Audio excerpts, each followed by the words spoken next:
জিলহজ মাসের চাঁদ দেখার পর গরুর মাংস বা মুরগি খাওয়া যাবে না, এটা কি সত্য কথা? জাকাত নাকি কোরবানি, কোনটা আগে করতে হবে? আমি যদি জাকাত দেওয়ার যোগ্য হয়েও না দেই কিন্তু কোরবানি করি, আমার কোরবানি কি আদায় হবে? কোরবানি পশুর ছবি ফেসবুকে আপলোড দেওয়া কি সঠিক? রাসূলুল্লাহ সাল্লাল্লাহু আলাইহি ওয়াসাল্লামের পক্ষ থেকে কি কোরবানি দেওয়া যাবে?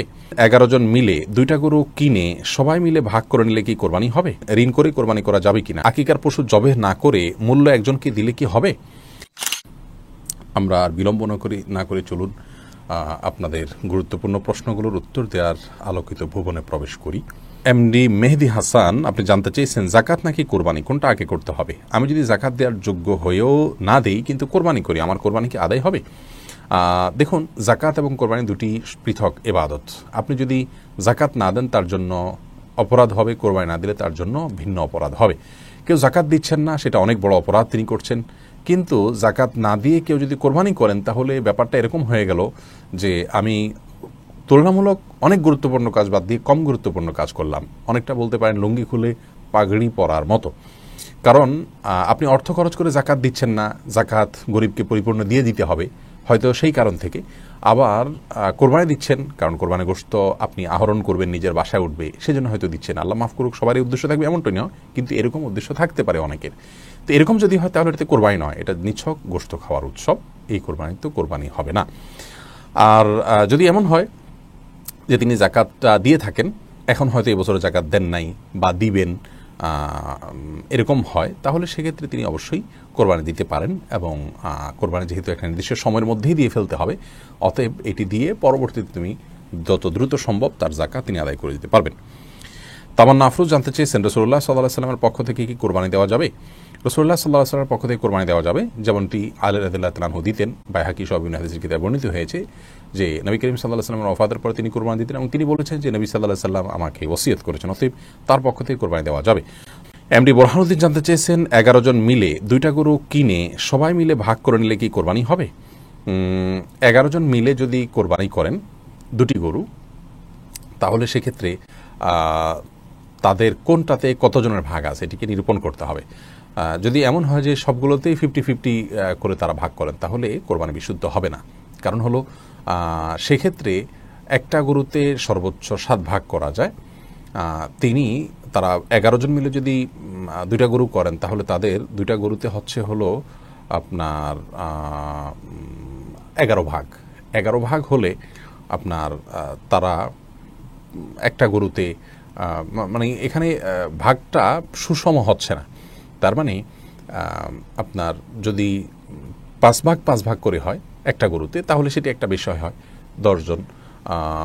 7 ভাগ করে হলে আপনার 14 ভাগ হয়, তাহলে সেক্ষেত্রে তারা সমান সমান নিতে পারেন এবং 14 ভাগ করে নিতে পারেন। অর্থাৎ 14টা নামের তরফ থেকে হতে পারে, বা তার কমও হতে পারে, 10টা হতে পারে, 12টা হতে পারে। কিন্তু 11 জন মিলে যদি 2টা গরু কিনেন, সেক্ষেত্রে কোন গরুতে কতজনের তরফ থেকে দিচ্ছেন এবং পূর্ণাঙ্গ একটা অংশ অথবা একাধিক অংশ, এটার টাকা একজনে দিবেন এবং সেটার দায়িত্ব একজনে নেবেন, এরকম হতে হবে। এমন হতে পারবে না যে একটা অংশ সেটার ভাগ কয়েকজন মিলে নেবেন, একাধিক ব্যক্তি নেবেন, এভাবে দিলে কোরবানি হবে না। সামিউল ইসলাম জানতে চেয়েছেন ঋণ করে কোরবানি করা যাবে কিনা? ঋণ করে কোরবানি করা যাবে, কিন্তু যিনি ঋণ করে কোরবানি করছেন তিনি ঋণ করে কোরবানি করার ক্ষেত্রে যদি তার পরবর্তীতে ঋণ পরিশোধের ভালো ব্যবস্থাপনা থাকে, সেজন্য তিনি করতে পারেন। ইবাদত, বন্দেগী, নেক আমল, এটা ঋণ করে করা যায়। আর্থিক ইবাদত নেই, ঋণ করে আমরা দান করতে পারি, ঋণ করে আমরা কোরবানি করতে পারি, সেজন্য এটাও করা যায়। কিন্তু ঋণ করে কোরবানি করার জন্য যারা খুব বেশি আগ্রহী, তারা ঋণ করে কি কখনো দান সদকা, গরিব দুঃখীদেরকে টাকা পয়সা দেওয়া, মসজিদ মাদ্রাসায় দেওয়া, এগুলো তারা করেন কিনা? যদি কখনো সেগুলো না করেন, তাহলে কোরবানির ক্ষেত্রে বিশেষভাবে ঋণ করে করার বিশেষ হেতু কি? যদি এমন হয় যেখানে গোশতটাই মুখ্য, তাহলে সেক্ষেত্রে আপনার এইভাবে কোরবানি ঋণ করে হোক আর ঋণ করা ছাড়া এমনি নিজের টাকা থেকে হোক করা উচিত নয়। এই জন্য উদ্দেশ্যের বিষয়টিকে আমাদের বারবার মাথায় রাখা উচিত। এবং যেহেতু এটার ফিডব্যাক আমাদের বাসায় উঠে, অতএব মুখ্য উদ্দেশ্য যেন কোরবানি গোশত না হয় সেটি মাথায় রাখা উচিত। মৌলিকভাবে ঋণ করে কোরবানি করা জায়েজ রয়েছে। সাইদুল ইসলাম জানতে চেয়েছেন আকিকার পশু জবেহ না করে মূল্য একজনকে দিলে কি হবে? না, আকিকার পশু, কোরবানির পশু, এগুলো জবেহ ছাড়া মূল্য পরিশোধ করলে হবে না, কারণ এখানে জবেহ করাটা উদ্দেশ্য এবং এটাই মূল। অতএব যদি নগদ অর্থ দিলে হতো, তাহলে সেক্ষেত্রে পশু কোরবানি বা পশু জবের কথা বলা হতো না। শরীয়ত যেটাকে যেভাবে করতে বলেছে সেটাকে সেভাবে করার মধ্যেই কল্যাণ রয়েছে। ডক্টর আপনাকে ওষুধ সেবন করতে বলেছে, আপনি ওষুধ সেবন না করে সে টাকাটা গরিব দুঃখীকে দান করে দিলেন, তাহলে তো আপনার রোগ নিরাময় আপনি এর মাধ্যমে আশা করতে পারেন না। আপনি তো মানে ওষুধ সেবন করার চাইতে আরও উত্তম কাজ করলেন। অতএব যে কাজের জন্য যেটি করতে হবে সেটি আমাদের করতে হবে, অন্য কোনো পদ্ধতিতে গেলে সেটি আদায় হবে না। জামিল আহমদ মাহদি আপনি জানতে চেয়েছেন, কোরবানি দেওয়ার পর গোশত 3 ভাগ না করে পুরোটা নিজে খেলেও কি কোরবানি হবে?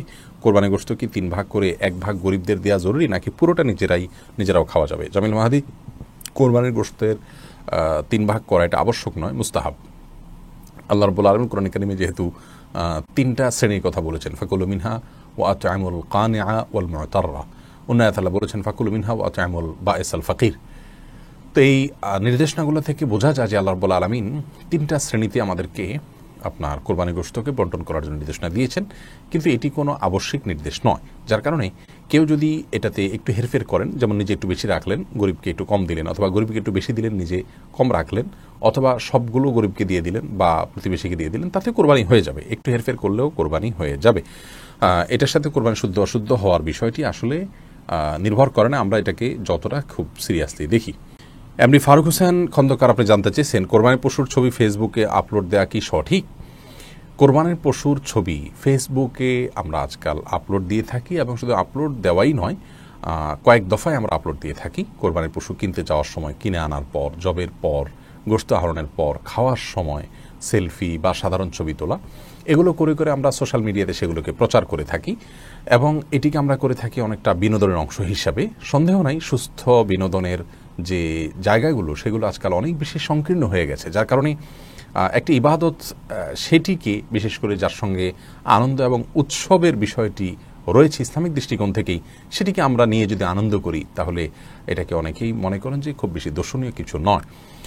যদি এটা লৌকিকতা থেকে না হয়, মানুষকে দেখানোর টার্গেট না থাকে, এবং লাইক কমেন্ট পাবো অনেক বেশি, আমার পোস্ট রিচ হবে, এরকম কোনো ধান্দা বা উদ্দেশ্য না থাকে, জাস্ট একটা আনন্দ আমি শেয়ার করলাম, এই দৃষ্টিকোণ থেকে যদি কেউ করেন এটি করতে পারেন। কিন্তু তাই বলে একেবারে ধাপে ধাপে এগুলোকে এভাবে দেয়া, এটা ইবাদতের সাথে আসলে যায় না। এখানে লৌকিকতা না থাকলেও লৌকিকতার বিষয়টি চলে আসে, এজন্য এটাকে পরিহার করা উচিত।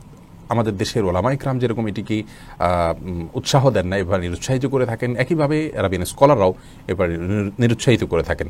ডক্টর সাঈদ আমের, যিনি আল আজহারের আমিন আম ইফতার ফতোয়ার বিভাগের, তিনি এবং আরও অন্যান্য স্কলারদের অনেকেই এ ব্যাপারে নিরুৎসাহিত করেছেন, এবং এটাকে কেউ কেউ নাজায়েজ বলেছেন। বিধায় যথাসম্ভব এগুলো থেকে আমাদের বর্জন করা উচিত। শেখ মোহাম্মদ সাল্লাম ওসামিন রাহিমাহুল্লাহ এটিকে সম্পূর্ণ নিষিদ্ধ এবং নাজায়েজ বলেছেন। যার কারণে কোরবানির পশুর ছবি ফেসবুকে আপলোড দেয়া, এটা যে কালচার আছে এখান থেকে আমাদের সরে আসা উচিত। বিশেষ করে আপনার এটার মাধ্যমে লৌকিকতার বিষয়টি চলে আসে এবং পার্থিব উদ্দেশ্যটি চলে আসে, এরকমটি করা উচিত না। ইবাদতের মধ্যে এ ধরনের সেলফি তোলা এবং এটাকে খুব বেশি প্রচার করার মধ্যে কল্যাণ নাই। এটা প্রকাশ্য ইবাদত, আমরা প্রকাশ্যে করবো, কিন্তু তাই বলে মানুষকে বলে বেড়াবো, ঢোল বাজিয়ে বেড়াবো, এটির কোনো প্রয়োজন নেই। কোরবানির ঈদ উপলক্ষে আমরা নানাভাবে আমাদের আনন্দের কথা প্রকাশ করতে পারি, কিন্তু সেটার জন্য আমার ইবাদতকে দেখেই বেড়াতে হবে। অনেক সময় দেখা যায় অনেকে দেখাতে চান আমার এই পশু আমি কোরবানি করছি, আকার এরকম বড়, এই উদ্দেশ্যগুলো এখানে চলে আসে। যেহেতু অসৎ উদ্দেশ্যের দুয়ার এখানে অনেক বেশি উন্মুক্ত, সেজন্য এটা পরিহার করা উচিত। হ্যাঁ, কেউ যদি সৎ উদ্দেশ্যে করেন, কেনাবেচার উদ্দেশ্যে অথবা কোনো কারণে ভালো কোনো উদ্দেশ্যে করেছেন, তাহলে সেটি জায়েজ হবে ইনশাআল্লাহ। এরপরে নাজমুল হাসান শিহাব জানতে চেয়েছেন, মহিলারা কি ঈদগাহে যেতে পারবেন? মহিলারা যেন ঈদগাহে যান সেজন্য নবী করিম সাল্লাল্লাহু আলাইহি ওয়াসাল্লামের সুস্পষ্ট এবং অত্যন্ত জোরালো বক্তব্য আছে। এমনকি যারা মাসিকে আছেন, ঋতুবতী আছেন, তাদের কথাও নবী সাল্লাল্লাহু আলাইহি ওয়াসাল্লাম বলেছেন তারাও যেন ঈদগাহে যান, এবং তারা নামাজ পড়বেন না, কিন্তু জিকিরে, দোয়ায়, আনন্দে শামিল হবেন।